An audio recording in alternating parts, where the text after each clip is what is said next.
welcome to Eye on Horror, the official podcast of iHorror.com. This is episode 55, otherwise known as season 3, episode 19. I think those numbers are right. When it gets this high, my brain stops counting. I am your host, James J. Edwards, and with me, as always, is your other host, Jacob Davison. How you doing, Jacob? Doing good as always. Happy to be here. All right, awesome. Still happy to be here, like 3 seasons in. That's what I like to hear. Yep. Also with us, as always, is your other host, John Correa. How you doing, John? Doing great. My new sleep schedule has me up early, so I'm like super awake for this for once. Nice. Yeah. Okay. Hey, my new sleep schedule. I told you guys about my puppy last episode.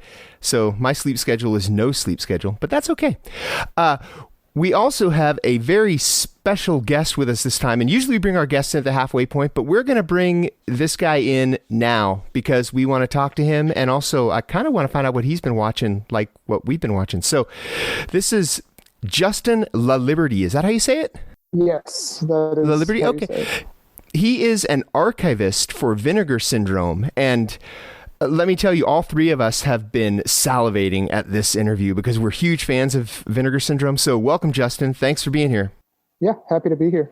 We are recording this on November 15th, which is a Sunday. So Friday was Friday the 13th. So let's kind of start off our what have we been doing with, what did you guys do on Friday the 13th? And did you guys watch a Friday the 13th movie?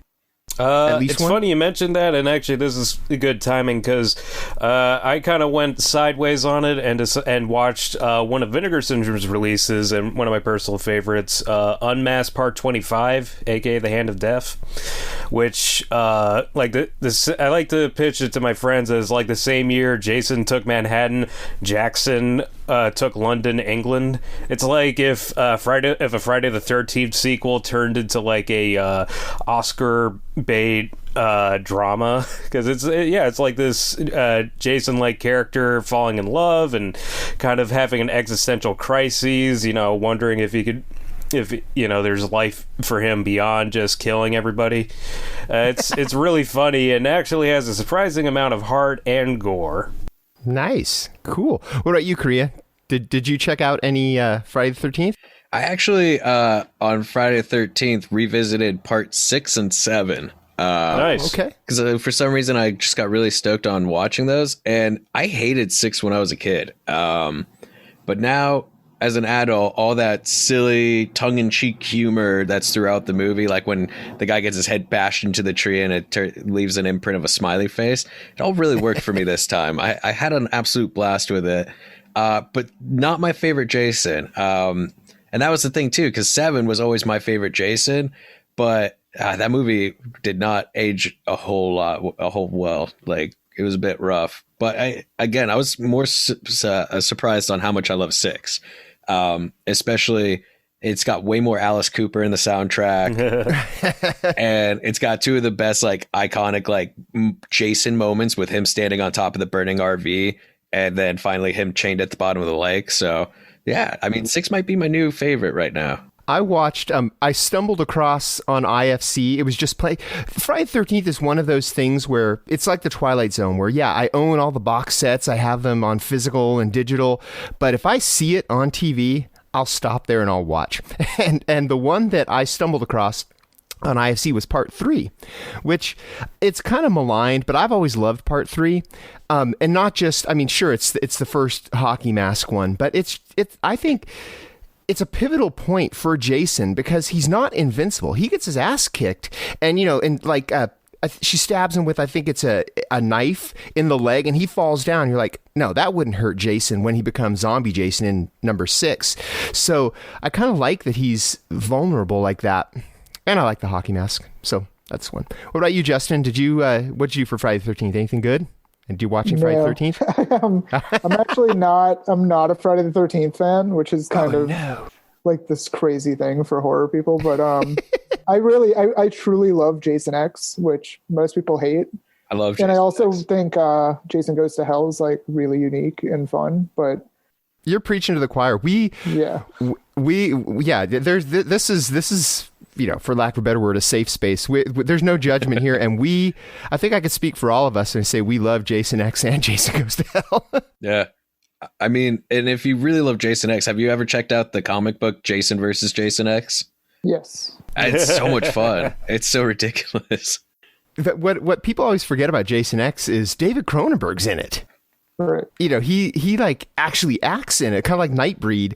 And anytime I can see Cronenberg's face on screen, you know, I mean, I love him as a director and I love him as an actor, actually, kind of.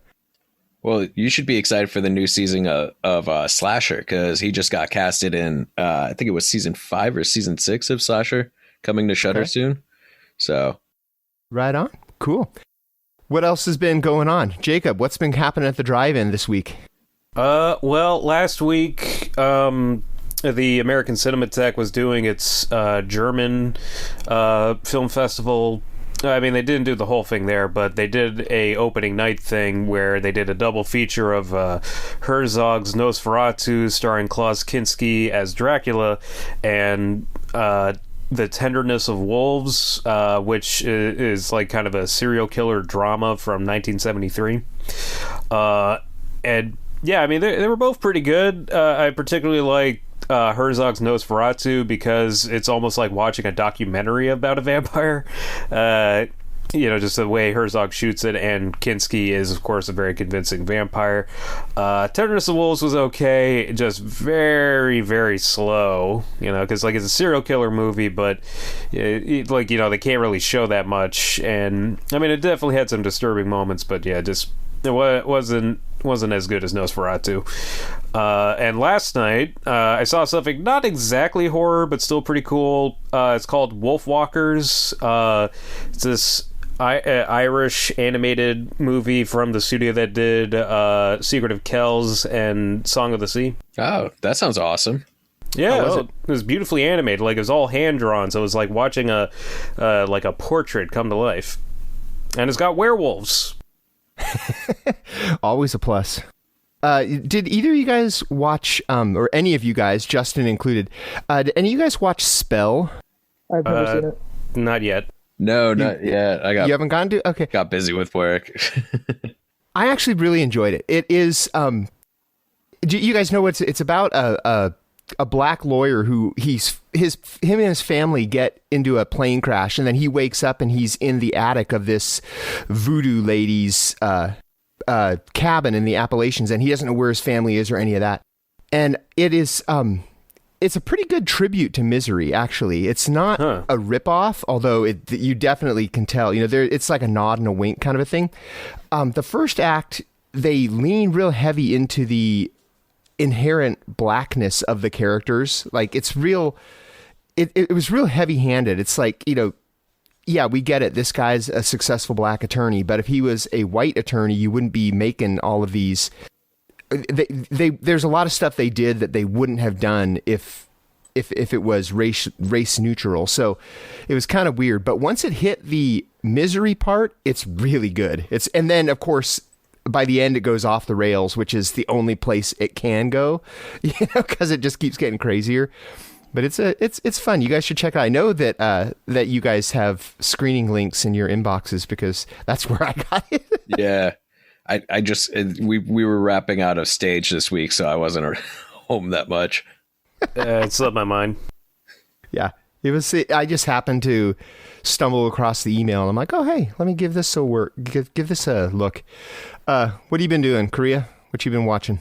Just work. I mean, I did finally watch Eyes of My Mother. Okay. From 2015. That's a good one. That was really solid. I really enjoyed it. It was nice, slow, and it like really kept you in the moments when some really fucked up shit was happening in it. Mm-hmm. And it's really good. I was just really thrilled. I still, and I'm going to bring it up again. I know I bring it up a lot, but I had caught a couple of reviews on IMDb, and like right off the bat, people were like, this is not horror. They should take this tag off of it. Like, fuck you. This movie features... First of all, Eyes of My Mother is horror. So just shut the hell up. It has people getting their tongues and eyes cut out. Like, how is... No. So much eye gouging. And again, it's just a bookmark. It's a categorization thing, horror. It's not... It doesn't say anything about quality. So It's a section in the video store. Yeah, but it is great. I do recommend it. I've been on a big magnet kick lately, mostly because I keep finding them in Dollar Trees. So that one's worth seeking out. That's where you get them. Yeah. How about you, Justin? You been watching anything cool lately that you want to plug or let us know about? I've been doing the like Noir-vember thing where I just kind of pivot from like horror movies in October to kind of like noir adjacent things in November. So this morning I watched something called South Beach, and it was co-directed by Fred Williamson, and the cast it's Fred Williamson, Gary Busey, Peter Fonda, Robert Forster, Henry Silva, Sam Jones, Vanity, Frank Pesh, Stella Stevens, and Brother Marquise from Two Live Crew. So it's this completely insane cast in like this Miami neo-noir about phone sex operators. So it's highly recommend people watching it. It's not great, but it's ridiculous enough to be worth watching. It's on Amazon for streaming. And then the other highlight that I kind of had skipped by a few years ago was this movie called Wild Card, which stars Jason Statham. I was just about to say the Jason Statham movie. Yeah, Jason Statham movie. And it's directed by Simon West, and it's a new adaptation of Heat, which was the movie made with Burt Reynolds in 1986. Okay. So it's a new adaptation of that, and it's Jason Statham as like this Las Vegas kind of like silent gangster type, and he kills people with like credit cards, and it's pretty good. It's really not bad. I was shocked at how good it was for what it is. So, damn. I did get this Jason Statham pack where it was like 6 movies for $10, and it had like both Cranks, and it has that and Transporter 3, not 1 and 2, just 3 in it. So I had to get 1 and 2, as the completionist. But yeah, now I might have to actually check that one out. I mostly got the pack for Cranks because, wanted to revisit those. Speaking of Noir-vember, and I didn't do this for Noir-vember, but I actually watched for the first time, thanks to Korea and the magic of Movies Anywhere Screen Pass, I watched Brick. Yeah. And that, it's kind of a stretch to call it a noir, but I've seen people call it that, so I'm gonna. It's kind of a teenage whodunit if you think about it. It was not what I was expecting it to be. I thought it was going to be more, and I might be getting it confused with Spun, that Brittany Murphy movie, but I was expecting it to be about kids spun up on drugs, and that's a little part of it, but it's pretty much a whodunit, with Joseph Gordon-Levitt, trying to track down his ex-girlfriend. I was actually surprised at how engaging it was. It's Rian Johnson who, did a Star Wars movie and then did Knives Out, so we know he can do whodunit. Yeah, but this was his first movie, though. Yeah. And you can feel that a bit, that it was his first movie, but for like a freshman pitcher, it's really, really solid. Like, yeah. Speaking of freshman pictures, have any of you guys watched Veronica? Yes, unfortunately. Yeah. Okay. Listen, exactly. I'm at a point. What was it? I'm not over Danzig, but like when the Misfits got back together, like the original, and tickets were $300 I was like, I'm sorry, Danzig, no, I'm not going to pay $300 to watch you sing songs from your teenage years. Like, no, thank you. I stumbled across it. Yesterday I did a whole bunch of movie watching, most, not really horror stuff, but things that I need to watch for awards season. By the way, Sound of Metal is awesome. I don't know if you guys are in, Riz Ahmed plays a heavy metal drummer who goes deaf, and it's incredible. Anyway, but Veronica, I just wanted a palate cleanser at the end of the night. So I find it on Shudder, put it on. I want that 90 minutes back. It is so bad, and not even fun bad. It is like, how did this get made bad? It's like an anthology of 3 really bad stories, and the way it's shot like an 80s music video where like the lighting is very unnatural, and even the external scenes I think were shot on a soundstage that they just built trees and on. It's just real artificial, and the acting is terrible, the dialogue is terrible. I love bad movies. But this one is so bad that Yeah, I couldn't even find anything redeeming about it. It's terrible. It's so bad. Yeah, it's terrible. And he thinks it's great. He thinks it's like a really good movie. Kidding? No, So Danzig he legitimately thinks it's like a great movie, and I don't understand. He was trying to make a good movie then, because it's one thing if it looks like a bad student film. I mean, I've seen student films that are better than that. And it's one thing if he's trying to do, like, I think Rob Zombie does that sometimes, where he just leans so hard into the grindhouse that he knows it's going to be kind of bad. But the fact that he thinks it's like his masterpiece, that says more about him than the movie, though. Oh. Yep. I think you guys may remember, like, I was at the LA premiere, remember last year? Oh, God. Was he there? Yes, he was. How pumped was he about it? He was pretty pumped. The audience reactions were probably not what he was expecting. Aw. Oh, that's always rough. Poor Glenn. Yeah, I heard he walked out in Chicago. They did a screening, and he was there, and he walked out because everybody was laughing at it. I picture Michael Scott when he screened Threat Level Midnight for everybody in the office, and they're all laughing at him. He takes his ball and goes home. Ejects the tape, and he's I'm out. He was still at the after party though. Can't miss a good party. And also to cleanse our palate from Verotica, I'll bring up something that is that's a lot better actually. A movie called Makeup that I saw, which is it's not really horror, but it does a pretty good impression of a horror movie. It's by a director named Claire Oakley, and it's about this British girl who moves to this caravan park that her boyfriend works at to be with him, and then she starts finding like lipstick stains on his mirror and like long red hairs in his clothes. So it's kind of a mystery as to, she's trying to figure out what's going on with her boyfriend and if he's cheating on her. And then things get a little charged, more than jealousy happens with it. It's she discovers who she has a suspect on who he's cheating with, and it gets kind of, put it this way, Claire Oakley didn't know she was a lesbian while writing this movie, but she's come out since then. So it's that kind of a movie. It's kind of not quite as charged as like, blue is the warmest color, but it's in that vein. And it's a pretty tense little mystery. It's not for the blood and guts horrors, but if you like Brick, you'll probably like Makeup. Nice. Anything else anybody's seen, or do we just want to jump right into Justin's interview? Real quick. Okay. Also on Friday the 13th, I was watching Cinematic Void do their streaming, and it was funny because they did another kind of run around Friday the 13th movie in that they played Mario Bava's Bay of Blood, which was kind of the precursor and the inspiration for the original Friday the 13th. It is always kind of funny looking back and seeing how Giallo eventually evolved into slashers. Well, some of the kills from Bay of Blood, were taken outright. Yeah, like the impalement. Yeah, they literally lifted it right from there. So I need to break into my Bava collection because I've only seen a few of his titles, mainly Black Sunday a bunch of times. I used to, when I had my column, my Cinema Fierte column,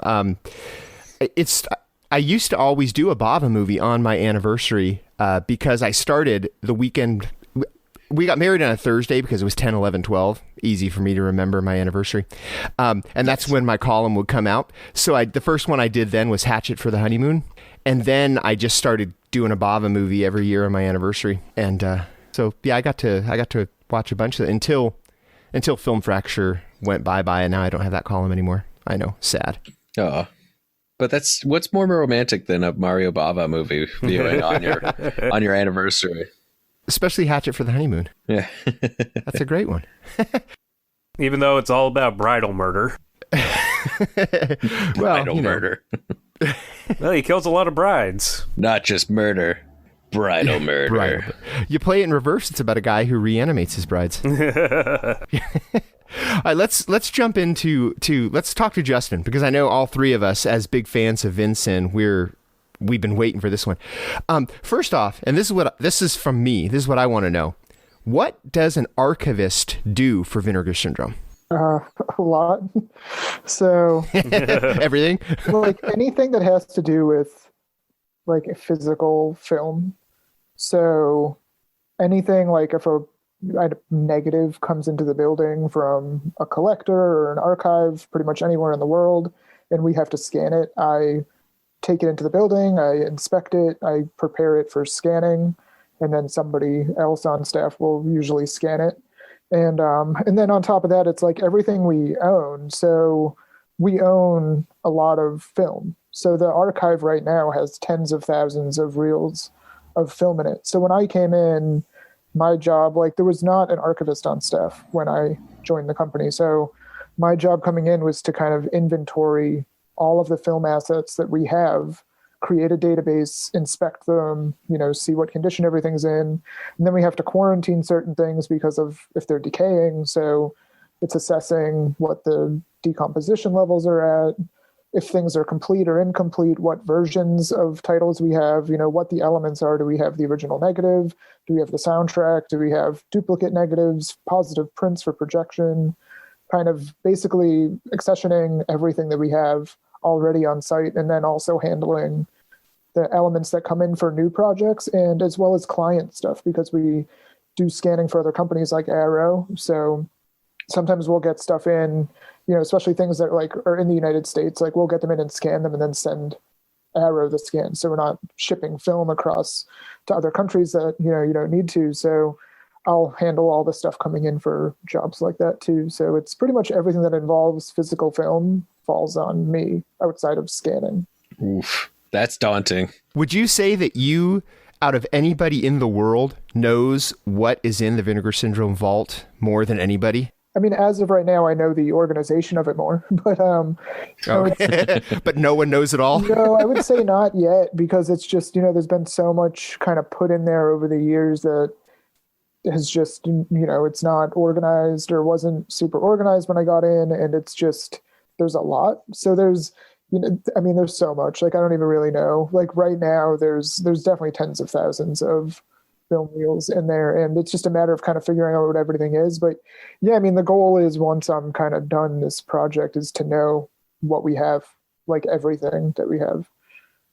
Where did it all come from? How did you guys end up with tens of thousands of film reels? It depends on what it is. Some of it was, we buy collections, especially a lot of like the kind of 70s and 80s adult titles, like those, a lot of them just came from buying collections. So you have these distributors that existed back in the 70s or 80s that specialized in that content, and they weren't, necessarily doing anything with it anymore. So we could buy a collection and then they send all the film to us. Or some of them are like labs, like film labs close and they need to get rid of film. Some of it's filmmakers just kind of giving us their films. And yeah, it all kind of goes from different kind of places, but yeah.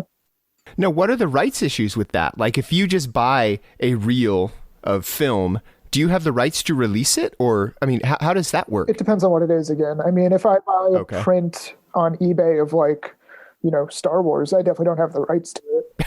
But when you buy like a collection from a distributor, you're typically buying the IP at the same time. So that's like, you'd be buying worldwide rights, depending on what it is. And for a filmmaker, typically, we're talking about like independent filmmakers. I'm not buying like Steven Spielberg's films. So you're talking about somebody who like made films outside of the studio system.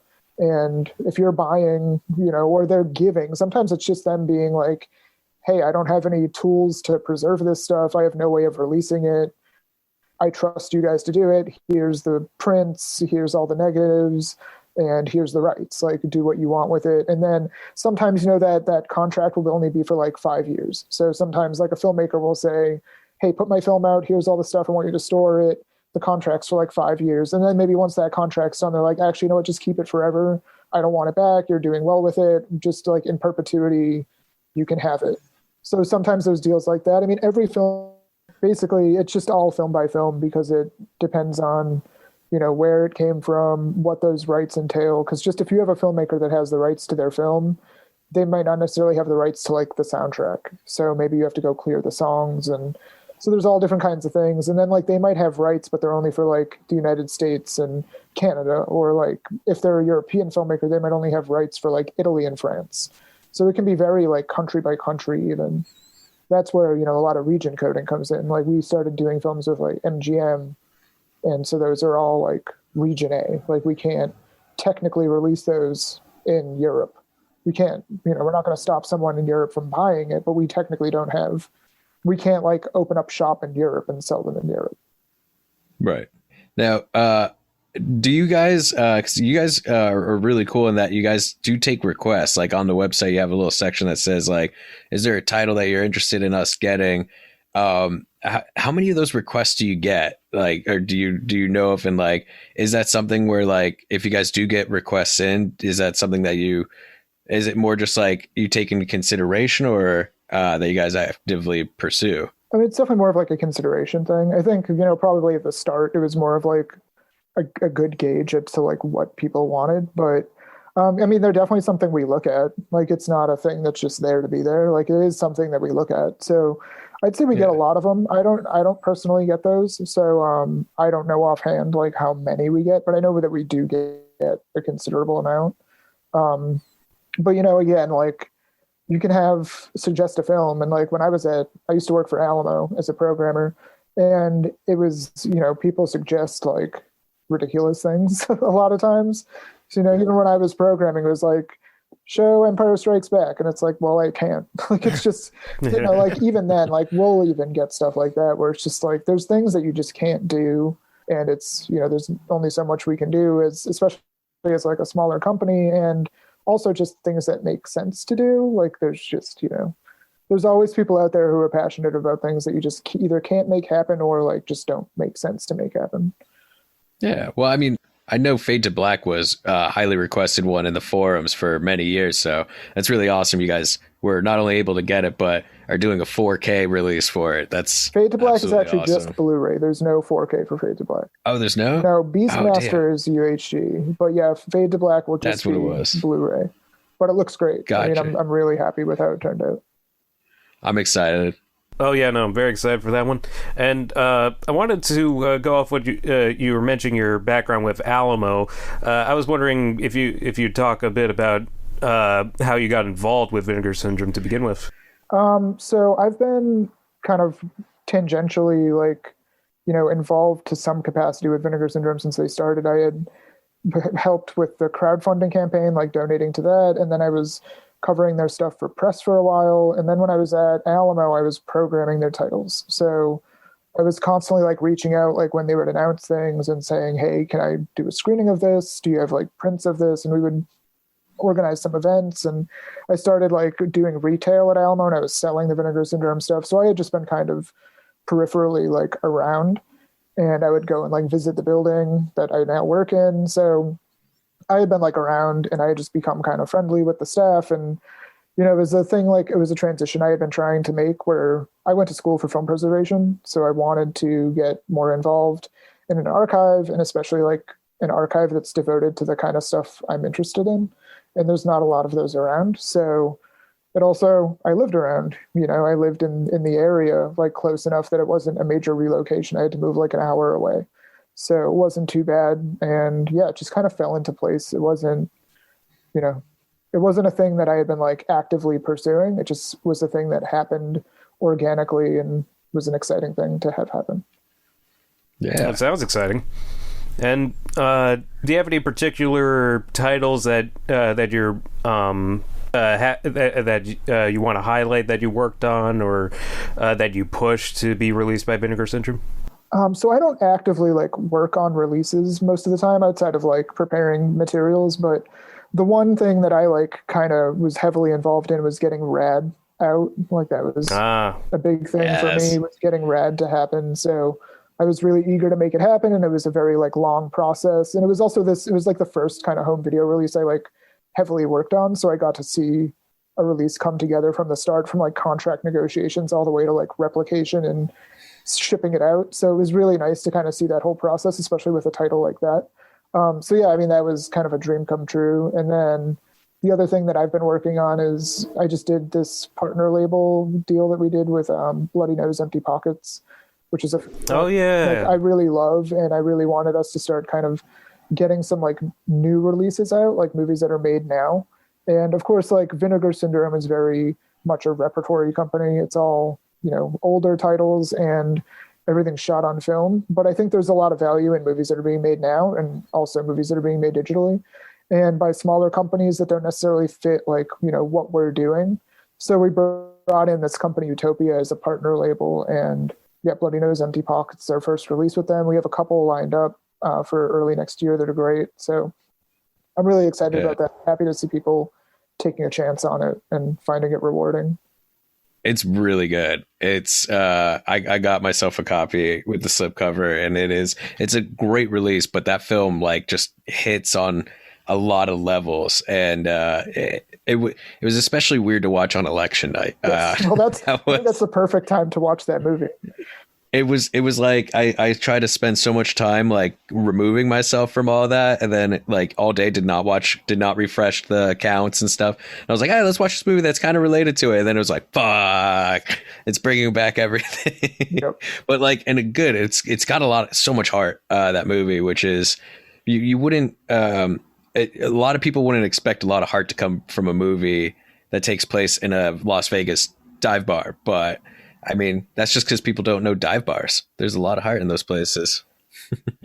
And on the partner labels, I've been really enjoying the releases with that. And I guess the main ones are Utopia, Fun City Editions, and Bleeding Skull / American Genre Film Archive.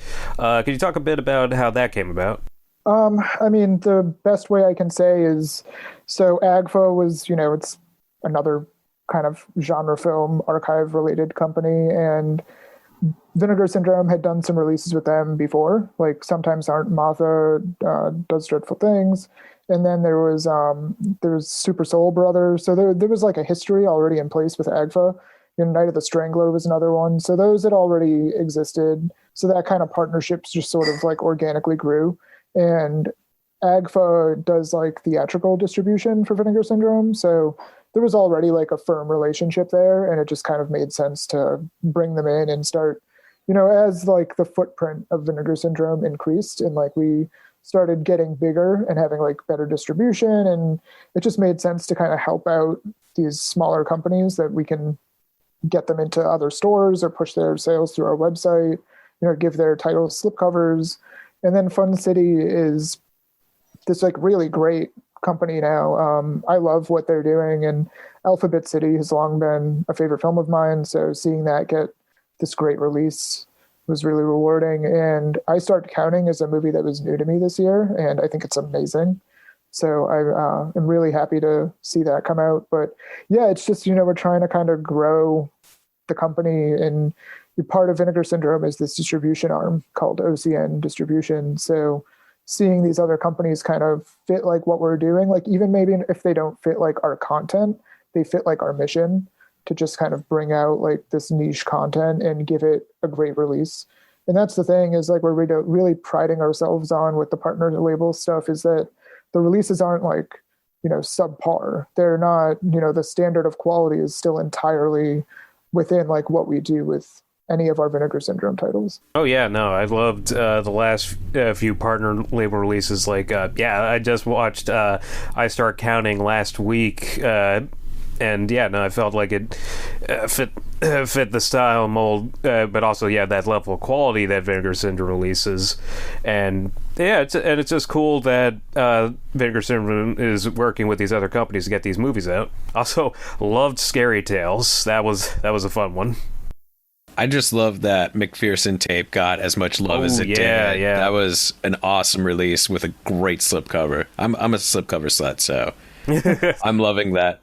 Same, we're all slipcover sluts. Now, how do you who decides what movies are going to be released by Vinegar Syndrome? I know you mentioned that you do go by the suggestions, but how do you from beginning to end?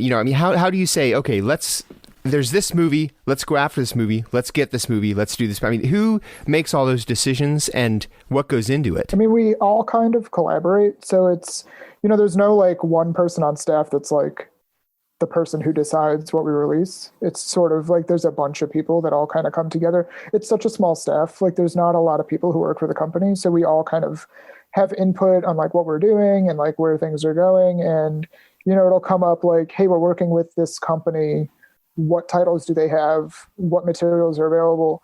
And the thing we run into is, I mean, there's so many movies that I would love to release, but like for reasons they're just not available, either because of the rights, or like sometimes we'll get rights to a movie and then we just can't find a negative, we can't find a print, like there's just no way to make it happen.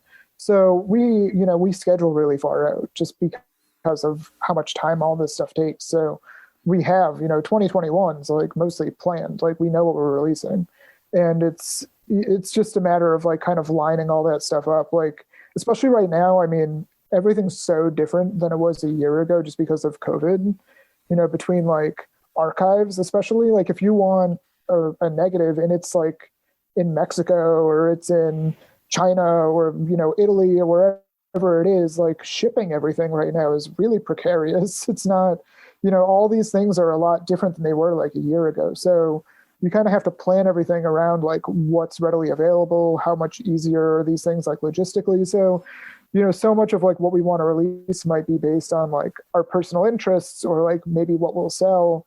But now there's all these logistics to take into account too. So it all just kind of molds around itself. Like you just go, hey, I want to put this movie out, and then you kind of see how the pieces fall. Now, you mentioned COVID, and we talk about that.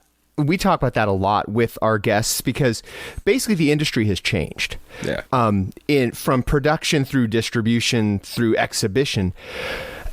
How has that changed what you guys do? Because I mean, getting interviews, getting commentaries, all that stuff together, you clearly can't all, get a whole team in the same room now. How do you do that in the times of COVID? I mean, everything has changed, from like just going into the office to distribution. Like, the mail system is taxed. Like there's, we're consistently inundated with, like, where are my packages? Like all these things. And it's just like, there's only so much we can do. It's just, ship things out and hope they get to people safe and sound. But yeah, I mean, so we're seeing it on like stuff coming in, stuff going out, just based, our staff, because we're all human people that are susceptible to what's going on. And I think there's a lot of that, where people kind of see companies as companies and forget there's a human component. So I think there's a lot of that where it's just like, yeah, we are people, it's a company that's run by people and a very few people in that regard. But yeah, with special features, I mean, that's definitely a thing that I think every company is kind of figuring out how to navigate. And, a lot of like, if you pick up some of our more recent releases, you'll see that there's interviews that are done through Zoom or like Skype or, some sort of web-based platform. And that's how, a lot of things are getting done. And we've had like even Rad, the commentary on Rad was recorded online. Like it wasn't recorded with people in the same room. So things are just kind of happening remotely and safely. And that's just the way things have to happen right now. In the interest of full disclosure, we are recording this podcast via Zoom. So that's how we do it these days. We're using Vinegar Syndrome approved methods for this podcast episode. Now, so you, as we discussed a few times, you guys have your Black Friday sale coming up. When this episode comes out, it'll be a few days after. You guys always do an amazing job with it every year. I mean, not only is it mass discounts across the store, you guys always have new titles, new releases, and there's always something awesome. They're always great. Like there's rarely a time during the Black Friday where I go, I don't know about that title. Especially since you guys are doing Beastmaster in 4K. Yes. Would you mind telling us a little bit about like how that came to be? Because I know that was like a really hard to find, like for negatives and stuff for many years. Yeah, so the negative for Beastmaster is lost. Like we did not find the negative for Beastmaster. We ended up using a very well preserved inner positive. So the way like film generations work, you have your original negative, your cut negative, and then your next best thing is the inner positive. And then from there you'd have like an inner negative, you'd have your prints and so on. But yeah, so the inner positive is the next best thing to the negative, and we have that. So we were able to make the 4K from that inner positive, and we're really excited about it. I mean, this is a movie that like almost everybody in our generation grew up with in some capacity. It was like always on cable. It was just always around. It was like ubiquitous. HBO. Hey, Beastmaster's Hey, on. Beastmaster's on. It was on all of these stations. I mean, TBS was like the Beastmaster station.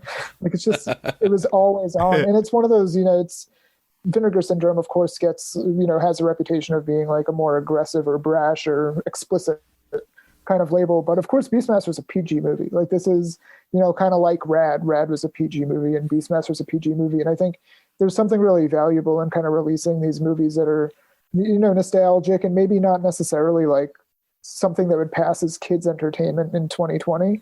But I think that it's really important to kind of have these movies that we can like all show our kids, like Vinegar Syndrome fans can like show their kids, and we can all be proud of releasing and like like kind of having this thing where we're all like in tune to our nostalgia but not ashamed of it. Like I think there's kind of a tendency to be like, oh, I loved that thing when I was a kid and it's like doesn't hold up, but Beastmaster holds up. Like it's a really fun movie and the 4K looks amazing. Like it looks better than I ever expected Beastmaster to look.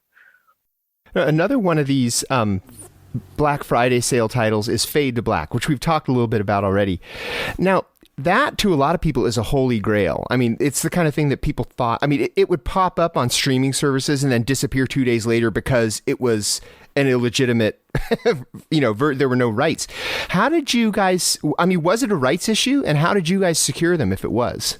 There's always a rights issue. There's always a copyright holder. So, yeah, I don't know what happened with other companies. I'm sure other people pursued Fade to Black, and however that fell through for them, I don't really know. But we were able to locate the rights holder and strike a deal. So it's basically the same way anything kind of works with home video or, any other thing that's copywritten is you find who owns it and you say, we'll give you this much money or make you this many promises. Sometimes it comes down to money. Sometimes it comes down to entirely different things. Sometimes it's just somebody that's really neurotic about how their film is going to be presented, or they only want it coming out in a limited number or something. Like there's all these things, these like nuances to making a deal happen that however it went through or didn't go through in years past, I have no idea. But the important thing is that it went through now and we were able to make it happen. But yeah, it's a really exciting one. I get to replace my old ratty VHS with a Blu-ray. That's what I'm doing too. We're all in the, that's the fun ratty thing for VHS. Us. Yeah, we're all in the same boat. Like, the collectors that buy our stuff, we're the same people. So it's, we're all replacing our VHS copies too. Like it's the same thing. Well, for me, it'll be a first time viewing. I even held off on seeing it on Shudder just because I'm like, nah, gotta watch it when I get that Blu-ray. And yeah, and back on Beastmaster, I thought that release was interesting because it was a part of, I guess a new kind of sub-label with Vinegar Syndrome, VSU, Vinegar Syndrome Ultra. Yep. Yeah, and so I'm wondering if you could talk a little bit about that and just kind of what VSU means. Although I also got to say I loved how it was teased as just the acronym VSU and everybody was wondering what it could mean. Although I still stand by mine that that I was hoping for Vinegar Syndrome University. Yeah, I wanted a college shirt, VSU. Yeah. Possible Black Friday merch. I would attend VSU. I just want a cool football leather jacket for Vinegar Syndrome University. I'd wear a varsity jacket. Yeah, varsity. There we go. Clearly, I didn't do sports. Yeah, we will unfortunately not be making a Vinegar Syndrome school, but yeah, VSU is really exciting for us. We're going full speed ahead into UHD, which is a format we all really love, and it's it's still pretty niche. So we're doing, the VSU titles will come with a Blu-ray for anybody who's not, fully on board with 4K yet. But, we're really excited by it. It's the best way to kind of watch something at home. That's as long as you have good materials and you can make a proper 4K transfer and do HDR, which we are doing. I think the 4K is going to always look the best. So the thing with VSU that sets it apart from other 4K releases, because there's going to be other 4K releases that are just regular Vinegar Syndrome, kind of fit in what we're doing every month. And then VSU is going to be movies that are a little bit out of that wheelhouse. So kind of Rad and Beastmaster are both kind of these 80s nostalgia, borderline family movies. And VSU kind of allows for that. It's something that, a lot of, especially the people who subscribe to Vinegar Syndrome expect every month that they're going to get like horror, exploitation, and porn. And VSU is a chance for us to not fit in those buckets all the time, because we all have movies we want to release that just don't fit in that mold. And especially with something like Rad, there were a lot of people who were just like, I don't want an 80s BMX movie. Like, that's not what Vinegar Syndrome is to me. And like, we understand that. We understand that there's people who kind of came on board with us for very specific things, and they want those things and maybe not these other things. So VSU is a way for us just to kind of do that, and also just make these really elaborate, like beautiful packages. You guys saw the photos of the Beastmaster package, and it's honestly a thing of beauty. Seeing it in person is even better. It's this really sturdy case. It's full, like the art fully wraps around it. It's, a heavy item that stands upright. It closes with a magnet. It's got a book. It's, everything about it is like beautiful. And then even the Blu-ray case inside it has its own slip cover. So it's just like this all in one package, and it's gorgeous. So it's the kind of thing where it's just, it's a very specific item that allows us to do, different kinds of movies, but it also allows us to make these really elaborate packages that might not necessarily fit in with everything else we're doing. I mean, you guys always kill it with the packaging. Just like, I can't stress how amazing that Rad release is, because I'd never seen Rad before, and it fucking holds up. Like, goddamn, was that a fun movie? But the packaging it was everything I wanted. Like, they had foil, it had 3D Lineker, and hologram and lithograph. Yep. And then Hell Comes to Frogtown, just that case for that was really awesome, nice, sturdy, but like came together. Like, you guys really do like these amazing packages for Lost. So I'm very much so looking forward to Beastmaster. And when you were describing it before we started recording, I was sitting there going, just ship it to me now. Come on, just send it back. I have it pre-ordered. We promised that we weren't going to prod you for the secret Black Friday titles, but and I'm not going to, so that's not like a bad but I know that all of us have dream titles that we want and that we're just dying, like holy grail titles. And for me personally, mine seems like it screams Vinegar Syndrome, and it's the 1982 Jack Shoulder slasher Alone in the Dark. Can you break my heart, or at least give me a little bit of hope that someday Vincent might be able to do Alone in the Dark? I mean, I love Alone in the Dark, and I would love to, but it's owned by Warner Brothers, so that's all on them. That's 100% in their wheelhouse. It's up to them what they want to do with it. But I mean, it's shocking to me that nobody's done a Blu-ray yet. Me too. I have an old DVD of it that I guess sells on Amazon for like $80, but I can't believe no one has done a full. More people need to see that movie, maybe. I don't know. Yeah, it's great. Yeah. Now, what titles would you recommend people gun for for Black Friday? Not just like the Black Friday titles, but like in digging deeper, going for like maybe like further back in the catalog title. Like, what are some that you would recommend? I mean, it's so like our catalog is so diverse now that it's really, so much of that it's dependent on like what people are into. But, some of the ones that I always highlight, I really love that we did the Jim Afanaka films. So you have Penitentiary 2, and there's this double feature disc of Welcome Home, Brother Charles, and MMA. I think those are like really important movies. They're part of the LA Rebellion and UCLA. So it's this like archive of this like amazing black cinema that was coming out decades ago. So I think those are like really important, like vital movies that, are the kind of stuff that you'd usually see like Criterion or Kino or someone releasing. And also along that line, you have Putney Swope, which is this amazing comedy. And then, kind of getting into like some of the adult stuff. I think a lot of, especially like the genre fans, like kind of skip right by the adult titles just because they think like, porn is porn. But I think a lot of ours are not that. I think they're like really interesting. So there's this great one called Memories Within Miss Aggie that's kind of like a cerebral 70s drama, like a character drama. And it's like this really beautiful movie. And it's, kind of harrowing too. And then along that line of like really harrowing, adult titles, you have a movie called Her Name Was Lisa. That's like this really dark movie that is also a porno. And then I really love the Pretty Peaches movies. I think they're like really fun. I think they're good, like accessible entry points into the hardcore content. And A Woman's Torment, and just the Roberta Finlay films in general. But A Woman's Torment is a great one because it has the X-rated version and the R-rated version on the same disc, and the R-rated one's like actually the better movie. And it's this like really kind of nuts character study of 70s like erotica, and she made there's this double feature horror package that's not hardcore, that's Primeval and Lurkers.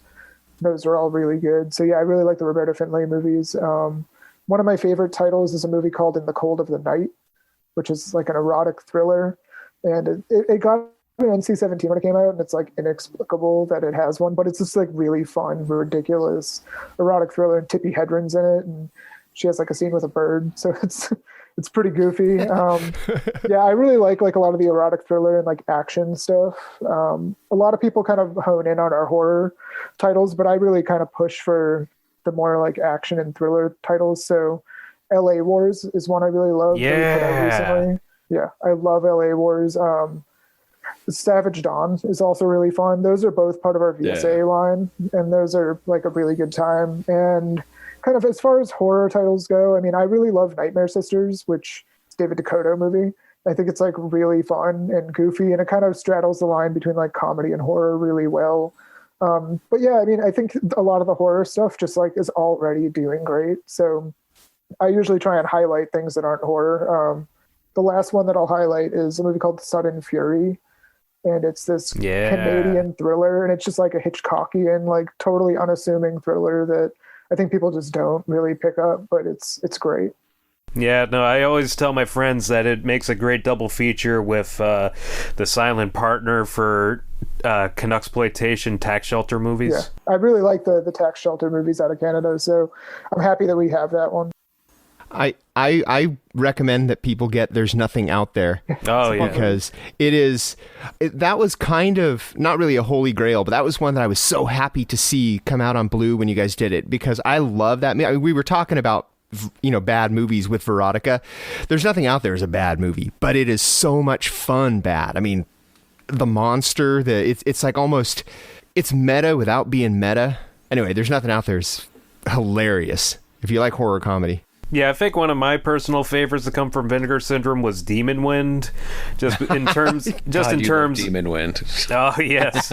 I mean, in terms of Evil Dead riffs, that is a fun one. Along with Spookies, which again was a miracle release. What about you, Korea? What's your favorites? I mean, recently, one that's rad. I mean, it's rad. Like, I can't stress enough how much I fucking love rad. But I mean, like, for recent releases that I got that I wasn't really, I don't know, Pandemonium, I wasn't expecting anything going into it, and I was so pleasantly surprised to find a movie that was like really close to like the Zucker Brothers type of comedy of just like that constant and like really and hitting it, because there's a lot of movies that try to replicate Airplane and that type of humor, but Pandemonium did like a really good job of actually nailing it for the most part, and I had a lot of fun with that movie. There, especially, what was it? There was the scene with the cream and she's like shaving or something and just gets like it's the shaving cream. The shaving cream, yeah. It was such a silly movie. Yeah, it's got Paul Rubens and Carol Kane. There's a good shaving cream scene, and There's Nothing Out There too. Oh yeah, little spoiler, not spoiler, but connection, a little tease. Yeah. Let's start wrapping this up. But before we go, Justin, I just want to ask you: has Hobgoblins sold out yet? People always ask when they say, "What should I look at? The Vinegar Syndrome sale's coming up. What should I look at?" I always tell them, buy Hobgoblins, because you're going to anyway. It's $10. Eventually, you're going to end up with this. Just buy it. Is it gone yet? No. Hobgoblins will probably stick around for a long time. Good to hear. And also, while we won't push you for secret titles, I did think it was interesting that a few titles for 2021 were announced as on the way, like Cthulhu Mansion and one of my personal favorite Grindhouse movies, Death Promise. Yeah, we announced like 4 titles recently. Death Promise is one that I'd love to see upgraded. There's a DVD that came out a few years back, and it's really exciting to kind of have it come out in a better looking version. Cthulhu Mansion's really fun. It's just like a really weird Lovecraft riff that's almost like barely a Lovecraft adaptation, but it's really fun. And then there's, Devil Story from France, which is wild. I don't even know how to explain Devil Story to people. It's I don't even know. It's like a John Roland movie with a dude running around the countryside in like a Nazi uniform killing people. It's very strange. And then there's this movie called Shallow Grave, which is like a Georgia set kind of slasher thriller it's very different than I think what people are expecting from it, and it's really good. Cool. Yeah, either way, we are excited for whatever comes next from Vinegar Syndrome. Yeah, absolutely. Well, thanks, Justin, for spending your morning with us, and this has been great. I mean, we've all been waiting to talk to someone from Vinegar Syndrome, so I'm glad that you were able to join us today. Yeah, happy to be here. Yeah, thank you so much. Our theme song is by Restless Spirit, so go out and show them some love. And our artwork is by Chris Fisher, so go and show him some love as well. All of us you can find at the Eye on Horror Facebook page, the Eye on Horror Twitter, the Eye on Horror Instagram, the iHorror Facebook page, iHorror.com. Am I missing any? No Tinder yet, Korea? No Etsy? Yeah, no, sorry. Still working on that. Pinterest is coming soon, though. So okay, once cool. I figure out what Justin, that is. where can people find you on the socials if they want to keep up with what's going on with you? Vinegar Syndrome has channels everywhere, just like at Vinegar Syndrome. You can find me. I'm on Twitter. It's at JLALIBS. That's the easiest way to kind of find me. But yeah, Vinegar Syndrome is very easy to find. Right on.